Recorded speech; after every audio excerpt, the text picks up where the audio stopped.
Mga batang 90s ba dito? Kamusta kayo? Kamusta tayo?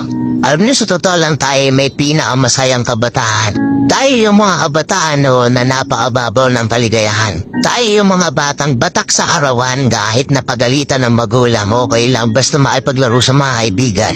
Di natin alam kung ano yung teknolohiya. Di natin alam kung ano yung cellphone. Di natin kilala si Coco Melon. Puntayin na tayo sa mga laruan natin at sa kung ano yung meron. Tayo yung mga batang halos makompleto natin lahat ng laruan sa Jollibee at McDo. Bumibili tayo ng tig-pipisong laruan baka sakaling may laruan dun sa loob. Dahil alam nyo, noong mga panahon naghahanap pa tayo ng gagamba kung saan-saan. Naghahanap tayo ng mga sahan ng puno para maipaglaro ng baril-barilan. Kukuha tayo ng gulong sa tabi-tabi tapos pagugulumin lang natin kung saan-saan. Mabibwisit tayo kapag hindi tayo pinayagan ng magulang natin maipaglaro sa mga kaibigan natin sa ulanan. Kaya yata yung mga huling batch ng mga bata na nakikipaglaro pa ng